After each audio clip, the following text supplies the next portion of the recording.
Hello, hi, നമസ്കാരം. Icons of ഇന്ത്യയുടെ പുതിയ എപ്പിസോഡിലേക്ക് ഊഷ്മളമായ സ്വാഗതം. ഹൈദരാബാദിൽ തുടരുകയാണ്. ഇന്ന് ഐക്കൺസ് ഓഫ് ഇന്ത്യയുടെ അതിഥി യൂണിക്കോൺ റബ്ബേഴ്സ് എന്ന സ്ഥാപനം നടത്തുന്ന ജിയോ ജോർജ് സാറാണ്.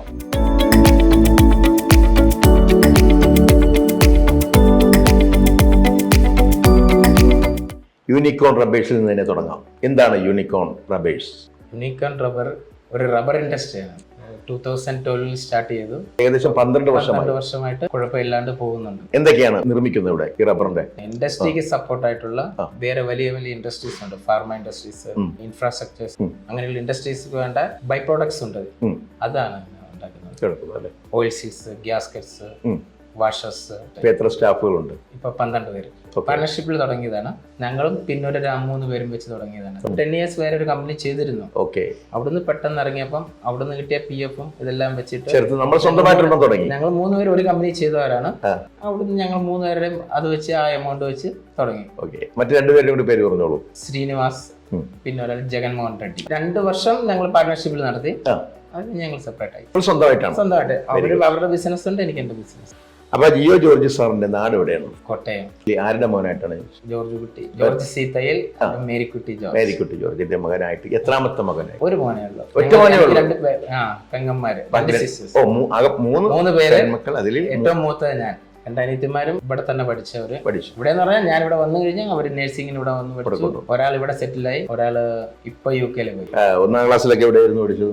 1 അവിടെ ഒരു ഗവൺമെന്റ് സ്കൂളിലാണ് പഠിച്ചത്. അത് ഏത് 7 വരെ 7 വരെ government model UP school. High school വന്നപ്പം SVGVPS HS എന്ന് പറഞ്ഞ് അവിടെ തൊട്ടടുത്ത് തന്നെ 8, 9, 10 അതൊരു സ്കൂളിൽ പഠിച്ചു. അത് കഴിഞ്ഞ് CMS പോയി. പക്ഷെ അവിടെ നിന്ന് ഞാൻ ഇടയ്ക്ക് ചാടി പോളിയിലേക്ക് കയറി. Government polytechnic. അത് കഴിഞ്ഞ് CMS കംപ്ലീറ്റ് ചെയ്തില്ല. പ്രീ ഡിഗ്രി പെട്ടെന്ന് ഒരു പ്രൊഫഷണൽ കോഴ്സ് വേണമെന്ന് പറഞ്ഞ് ഇങ്ങോട്ട് ചാടിയത്. സൗഹൃദ വലയങ്ങൾ ഉണ്ട് അവിടെ ഒത്തിരി പേരുണ്ട്. പക്ഷെ ഒരു 20 വർഷത്തെ ഗ്യാപ്പ് ആയില്ലേ, അതുകൊണ്ട് വലിയ അധികം ടച്ചുള്ള വളരെ കുറവാണ്. അവരെയൊന്നും വിളിക്കാറുമില്ല. ഫേസ്ബുക്കിലും അങ്ങനെയുള്ള ഇതൊക്കെ വിശ്വാസം, അങ്ങനെയുള്ള കാര്യങ്ങൾ. അച്ഛൻ എന്തായിരുന്നു ജോലി? മിലിറ്ററിയിലായിരുന്നു. നല്ല പട്ടാള ചിട്ടയിലൂടെയുള്ള എന്താ പറയുക ഡിസിപ്ലിൻ മകനിലും മക്കളിലും ഉണ്ടല്ലേ? അതുണ്ടാവുമല്ലോ. വലിയ കുഴപ്പമില്ലാത്ത ഒരു സാമ്പത്തിക അവസ്ഥയൊക്കെയുള്ള ഒരു വീടായിരുന്നു. സാമ്പത്തിക അവസ്ഥ അങ്ങനെ പറയാൻ പറ്റില്ല. ഉണ്ട്, ആവറേജ് ഫാമിലി. അച്ഛൻ ലീവിനൊക്കെ വരുമ്പോ ഭയങ്കര ഹാപ്പി ആയിരിക്കും. അല്ല, ഞങ്ങളുടെയൊക്കെ ഓർമ്മയില് വീട്ടിലുണ്ട്. അപ്പൊ അതിനു മുമ്പ് തന്നെ പെൻഷൻ പറ്റി അല്ലേ?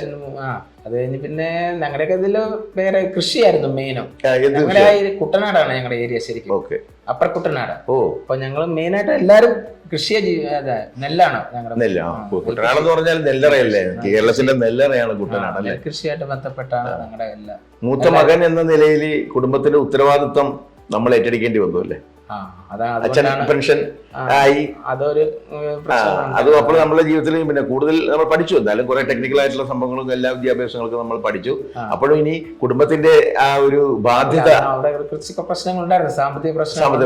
അതുകൊണ്ടാണ് ഞാൻ അവിടുന്ന് പിന്നെ പ്രൊഫഷണൽ കോഴ്സിലേക്ക് പെട്ടെന്ന് ചാടിയത്. നമുക്ക് പെട്ടെന്ന് ഒരു ജോലി വേണം. 2 പെങ്ങന്മാരും നല്ല രീതിയിൽ പഠിച്ചു. അവരിവിടെ നഴ്സിംഗ് പഠിപ്പിച്ചു. അപ്പോൾ ഹൈദരാബാദിലേക്ക് പോരാൻ ഉണ്ടായ സാഹചര്യം എങ്ങനെയായിരുന്നു? എന്നെക്കാളും മുമ്പ് ഡാഡിയും മമ്മിയും ഇങ്ങോട്ട് പോകുന്നു. ഇവരുടെ സ്കൂളിലേക്ക് പോകുന്നു. ശരി. എന്ത് ജോലിയായിരുന്നു? സ്കൂളിൽ പഠിപ്പിക്കാൻ വേണ്ടി പോകുന്നു. എനിക്ക് അവിടെ ക്യാമ്പസ് ഇന്റർവ്യൂ വന്നു. ക്യാമ്പസ് ഇന്റർവ്യൂ വഴി ഞാൻ ഹൈദരാബാദ് സെലക്ട് ചെയ്തുകൊണ്ട് ഹൈദരാബാദിലെ ഒരു കമ്പനിയിലേക്ക് വന്നു. അവിടെ നാട്ടിൽ നിന്ന് എന്തായാലും പോരണം പറഞ്ഞാൽ മഹാലക്ഷ്മി റബ്ബർ പ്രോഡക്ട്സ് എന്ന് പറഞ്ഞ റബ്ബറിന്റെ ഇൻഡസ്ട്രി. ഞാൻ പഠിച്ച കോഴ്സ് പോളിമർ ടെക്നോളജിയാണ്. Rubber technology. ഇപ്പോൾ മഹാലക്ഷ്മിയിൽ വന്ന ഒരു 10 വർഷം അവിടെ ചെയ്തു. 10 വർഷം അവിടെ ആ കമ്പനിയിൽ ജോലി ചെയ്തു. മലയാളിയുടെ കമ്പനി അല്ലേ? അപ്പൊ നമുക്ക് ആദ്യം എത്ര രൂപയ്ക്കായിരുന്നു സാലറി കിട്ടിക്കൊണ്ടിരുന്നത്? 3000 രൂപ. എന്നായിരുന്നു? 2002. ഞാൻ 2003 തന്നെ പിന്നെ മമ്മിയും ഡാഡിയും എന്റെ കൂടെ തന്നെ കൊണ്ടുവന്നു. പിന്നെ അവിടെ അവര് പഠിപ്പിച്ചില്ലായിരുന്നു. പിന്നെ എന്റെ കൂടെ അന്ന് മുതൽ എന്റെ കൂടെ. 22 വർഷങ്ങൾക്ക് മുമ്പ് ഹൈദരാബാദ് എങ്ങനെയായിരുന്നു? ഇതുപോലെയുള്ള തിരക്കും കാര്യങ്ങളും വന്നപ്പോൾ? ഒന്നുമില്ല. ഞാനിവിടെ വരുമ്പോ ഇവിടെ ഒന്നുമില്ല. ഞങ്ങൾ അവിടെ സുചിത്ര ജംഗ്ഷനൊക്കെ വരുമ്പോഴത്തേക്ക് ഞങ്ങൾക്ക് റോഡൊക്കെ നടന്ന് ക്രോസ് ചെയ്യണം. അപ്പൊ അങ്ങോട്ട് കയറാൻ പോലും വഴിയില്ല. അങ്ങനെയാണ് എല്ലാം. പിന്നെ ഇത് ഇൻഡസ്ട്രിയൽ ഏരിയ ഫസ്റ്റ് മുതലുണ്ട്. GD മെറ്റല ഏഷ്യയിലെ തന്നെ number 1 industrial area, small scale ഇൻഡസ്ട്രീസിന്റെ സെന്ററാണ്. അതുകൊണ്ടാണ് ഞങ്ങൾ ഇവിടെ തന്നെ സെലക്ട് ചെയ്തത്. ഇവിടെ ആകുമ്പോൾ നമുക്ക് എല്ലാത്തിന്റെ ഫെസിലിറ്റി, റോ മെറ്റീരിയൽ ആണെങ്കിലും ബാക്കിയുള്ള ഈ മാൻ പവറിലാണെങ്കിലും പ്രോബ്ലം വരില്ല. അതുകൊണ്ടാണ് ഞങ്ങൾ നേരത്തെ താമസിച്ചുകൊണ്ടിരുന്ന ചെല്ലപ്പള്ളി എന്ന് പറഞ്ഞ സ്ഥലമാണ്. അത് ഇവിടുന്ന് ഒരു 20-25 കിലോമീറ്റർ ഉണ്ട്. ജീവിത ചെലവൊക്കെ നമ്മൾ കേരളത്തിൽ വെച്ച് നോക്കാമെങ്കിൽ ഇവിടെ കൂടുതലാണോ കുറവാണോ? ഇല്ല, ജീവിക്കാൻ എങ്ങനെ വേണമെങ്കിലും ജീവിക്കാം ഇവിടെ. ആണല്ലേ? ഇവിടെയാണ് കുറവെന്ന് എനിക്ക് തോന്നുന്നു. അപ്പം കൺട്രോൾ ചെയ്ത് ജീവിച്ചാൽ ഇവിടെ നല്ലതാണ്. എപ്പോഴായിരുന്നു വിവാഹം? 2016 അപ്പൊ ഒരു 8 വർഷമായിട്ടുള്ള അല്ലേ? ആരാണ് ഭാര്യയുടെ പേര്? ഭാര്യയുടെ പേര് സോഫി. സോഫി എവിടെയുള്ളതാണ്? അവിടെ നാട്ടിലുള്ള ആളാണ്? ആലപ്പുഴ പുളിങ്കുന്ന്. ആലപ്പുഴ പുളിങ്കുന്ന് അല്ലേ? എങ്ങനെയായിരുന്നു കണ്ട് പരിചയപ്പെട്ട? ഞാൻ ഇവിടെ വെച്ച് കണ്ടു. ഇവിടെ വർക്ക് ചെയ്യുമായിരുന്നു, കിംസിൽ എന്ന് പറഞ്ഞ ഹോസ്പിറ്റലിൽ. ഇവിടെ വർക്ക് ചെയ്യുന്നുണ്ടായിരുന്നു അല്ലേ? നാട്ടിൽ നിന്ന് വന്ന അഡ്രസ് വെച്ച് പോയി കണ്ടതാ, അല്ലാണ്ട് കണ്ടതല്ല. വന്ന് ഞങ്ങളുടെ പള്ളിയിൽ വന്നപ്പോ കണ്ടു. മമ്മിയും ഡാഡിയും ഉണ്ടായിരുന്നു, ഉറപ്പിച്ചു. അപ്പോൾ മക്കൾ എത്ര പേരാണ്? മക്കള് 3 പേര്. അവരെന്ത് ചെയ്യുന്നു? അവരുടെ പേരൊക്കെ ഒന്ന് പറഞ്ഞു. ജുവൽ, ജെറിൽ. പക്ഷെ 3ാമത്തെ ആള് ഈ കോവിഡ് ടൈമിൽ മരിച്ചുപോയി.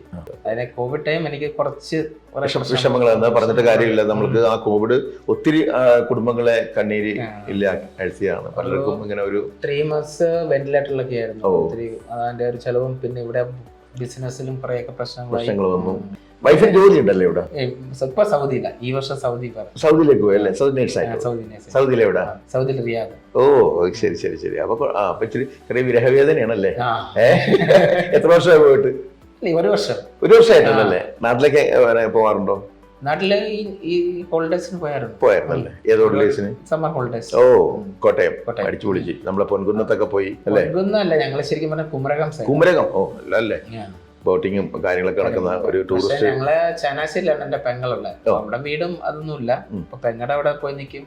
പിന്നെ എല്ലാവരും റിലേറ്റീവ്സിന്റെ അടുത്തെല്ലാം ഒന്ന് കറങ്ങും. അപ്പൊ ജിയോ ജോർജ് സാറിന് ഈ സത്യത്തിൽ ഇപ്പൊ എത്ര വയസ്സായി? എനിക്ക് 43. അത്രയല്ലേ? 43 ആയല്ലേ? കാരണം കണ്ടു കഴിഞ്ഞാൽ ഞാൻ സത്യം പറയെങ്കിൽ ഞാനൊരു വ്യവസായി എന്ന രീതിയിൽ നോക്കുമ്പോൾ ഒരു ചെറിയൊരു പയ്യൻ ഒരു ലുക്കാണ് ഇപ്പൊ ഇപ്പോഴും സാറിനെ കാണുമ്പോൾ. അപ്പൊ ഞാൻ ഇവിടെ വന്നിട്ടായി 20 കൊല്ലമായി വന്നിട്ട്. അപ്പൊ ഏകദേശം പക്ഷെ പറയില്ല കേട്ടോ. അപ്പൊ എന്തായാലും പിന്നെ കഷ്ടപ്പെടുകയാണ് അല്ലെ? ശരിക്കും തന്നെ നമ്മൾ പണിയെടുക്കുന്നുണ്ട്. കാരണം മാറി നിൽക്കുന്ന ഒരു ജോലിയല്ല. നമ്മൾ ഫുൾ ടൈം നമ്മൾ നിൽക്കണം ഓരോ കാര്യങ്ങൾക്കായിട്ടൊക്കെ അല്ലെ? ഞാനിവിടെ എടുക്കുമ്പോൾ ഇതൊരു ഗോഡൌൺ ആയിരുന്നു. ഞാൻ തന്നെ ഇതിന്റെ വാതിലും ഇതും എല്ലാം വെച്ചത്, വെന്റിലേഷൻ എല്ലാം ചുമ്മാ വെറുതെ കെട്ടിയടച്ചൊരു ഗോഡൌൺ ആണ്. ഈ വാതിലെല്ലാം വെച്ച് ഇത് വെച്ച് നമ്മുടെ മോഹൻലാല് ദാക്ഷായണി ബിസ്ക്കറ്റ് കമ്പനി തുടങ്ങിയ പോലെ നമുക്ക് ചെറിയ രീതിയിലേക്ക് അങ്ങനെ നമ്മളോട് പറഞ്ഞത് നമുക്ക് ചെയ്യാനുള്ള ചെയ്തോ. കറണ്ട് പോലും ഇല്ലായിരുന്നു. അപ്പൊ കറണ്ട് ഫസ്റ്റ് ഒരു 10 HP തന്നു, പിന്നെ 15 HP ആക്കി, അവിടുന്ന് 32 HP ആക്കി. അപ്പൊ നമുക്ക് മെഷീൻ വലുത് അവിടെ ഉണ്ടെങ്കിൽ 30 HP മുകളിൽ വേണം. മലയാളികൾ ചേർന്നുള്ള യൂണിയനും കാര്യങ്ങളും അല്ലെങ്കിൽ മലയാളി അസോസിയേഷൻ ഉണ്ടല്ലേ? അതൊക്കെ മെമ്പറാണോ? മെമ്പറാണ്, ആക്റ്റീവ് മെമ്പർ ഒന്നും അല്ലല്ലോ. പ്രോഗ്രാമിന് പോകും, നമ്മളെ അറിയിക്കാറുണ്ട്. വെറും 3 പേര് തുടങ്ങി. ആ 3 പേരും മുതലാളിയും തൊഴിലാളിയും എല്ലാം ഞങ്ങൾ തന്നെ 3 പേര് തന്നെ. ഇപ്പൊ 12 പേരായി, 24 മണിക്കൂർ ജോലി. ഇനി അത് 12 എന്നുള്ളത് 120 ആയി, 1200 ആയി, 12,000 ആയി. അങ്ങനെ അങ്ങ് വികസിച്ചിട്ട് നമ്മുടെ യൂണിക്കോൺ റബ്ബേഴ്സ് ഉയരങ്ങളിലേക്ക് കുതിക്കട്ടെ എന്ന് ആശംസിക്കുന്നു. ഐക്കൺസ് ഓഫ് ഇന്ത്യയുടെ എല്ലാവിധ നന്ദിയും രേഖപ്പെടുത്തുന്നു. Thank you so